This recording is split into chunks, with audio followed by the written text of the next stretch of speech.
इस वीडियो को लाइक करें, हमारे चैनल को सब्सक्राइब करें, बेल आइकन जरूर प्रेस करें हमारी न्यू वीडियो सबसे पहले देखने के लिए।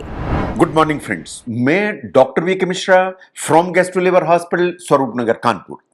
जब भी आपको खांसी होती है और लगातार हो रही है और बार बार हो रही है तो कोई भी ऐसा आपको कह सकता है कि जांच करा लो, कहीं टीबी की बीमारी तो नहीं है। नाउ जो सामान्य खांसी होती है और टीबी की खांसी होती है उनको आप कैसे डिफरेंशिएट कर सकते हैं, इस चीज को समझने की जरूरत है। तो सामान्य खांसी और टीबी की खांसी, उनको कैसे आप डिफरेंशिएट करेंगे। नाउ ये बात बिल्कुल सही है कि जो वर्ल्ड टीबी डे है हर साल मार्च में मनाया जाता है, इसलिए कि TB is a very common problem.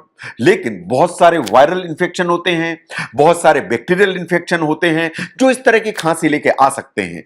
लेकिन कभी कभी मुश्किल हो जाता है कि अगर आपको लंबे समय से खांसी चल रही है कि जनरल प्रॉब्लम है या कोई इंफेक्शन है या कोई टीबी जैसी बीमारी है जो आपको प्रॉब्लम कर रही है। इसलिए सामान्य खांसी या ऑर्डिनरी जो खांसी है और टीबी की खांसी है उसको क्लिनिकली या सामान्य तौर पर आपको डिफरेंशिएट खुद ही करने की जरूरत है। और अगर आप ध्यान से देखेंगे तो आप इसको पहचान पाएंगे। नाउ जो कॉमन सिम्टम की अगर हम बात करें टीबी की, तो खांसी बिल्कुल सही बात है, खांसी होगी, बलगम होगा। ये बात बिल्कुल सही है कि जो कोई भी खांसी 2 हफ्ते से ज्यादा है तो वो टीबी का डाउट पैदा करती है। ये बात बिल्कुल सही है कि आपको इग्नोर नहीं करना चाहिए, इसलिए कि टीबी कॉमन प्रॉब्लम है। लेकिन आप खुली आंख से देखेंगे तो आप सामान्य खांसी और टीबी की खांसी में अंतर समझ पाएंगे। इन द सेंस कि खांसी में अगर बलगम आ रहा है और 2 हफ्ते से ज्यादा है तो टीबी हमेशा डाउट में आ जाती है, इसलिए कि जो नॉर्मल इंफेक्शन होते हैं यहां के, वो ऑन एन एवरेज 2 हफ्ते से ज्यादा लॉन्ग लास्टिंग नहीं होते हैं। जैसे सर्दी खांसी जुकाम हुई, खांसी हुई, 1 हफ्ते में खत्म हो जाएगी। एक्यूट ब्रोंकाइटिस हुई, 1 हफ्ते में खत्म हो जाएगी। अगर आप इम्यून कंप्रोमाइज्ड है इन द सेंस जैसे डायबिटीज है, आपको एचआईवी जैसा इंफेक्शन है, इसमें सामान्य इंफेक्शन लंबे चल सकते हैं। अदरवाइज कोई भी ऐसी खांसी जो 2 हफ्ते से ज्यादा चल रही है वो टीबी का डाउट पैदा करती है। That's number 1। नंबर 2, कोई भी खांसी 2 हफ्ते से ज्यादा चल रही है, उसमें बलगम निकल रहा है, इन बलगम में आपको कभी ब्लड भी दिखाई देता है, तो जो टीबी है बड़ी स्ट्रॉन्ग पॉसिबिलिटी हो जाती है। इसलिए कि जो नॉर्मल इंफेक्शन है उनमें कभी ब्लड नहीं आता है, तो जब भी ब्लड आया खांसी में तो टीबी हमेशा सस्पिशन में आ जाती है, उसको आपको ध्यान देने की जरूरत है।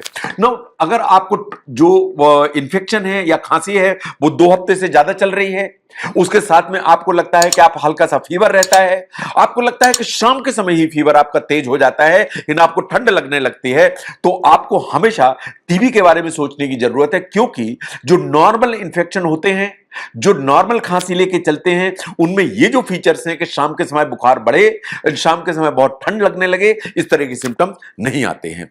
नो, अगर जो है कुछ जो खांसी है उसके साथ में आपकी भूख कम हो रही है, आपको लग रहा है कि आपका वजन कम हो रहा है, इन 2 ही हफ्ते में आपका 3-4 किलो वजन कम हो गया है, आपको सतर्क होने की जरूरत है।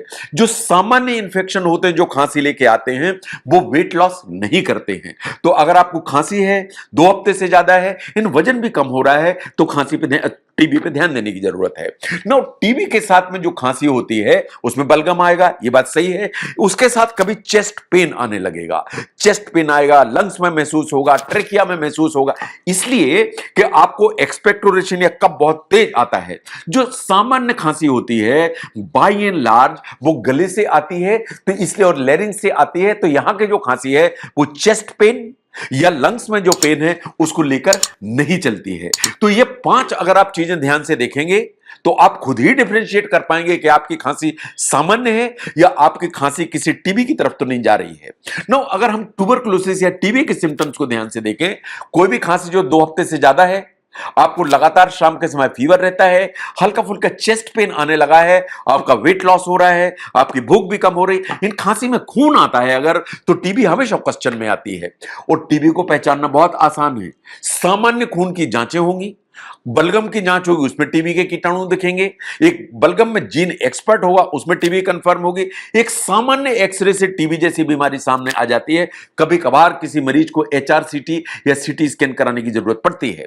तो जहां तक खांसी का सवाल है वो सामान्य हो सकती है वो टीबी की खांसी हो सकती है।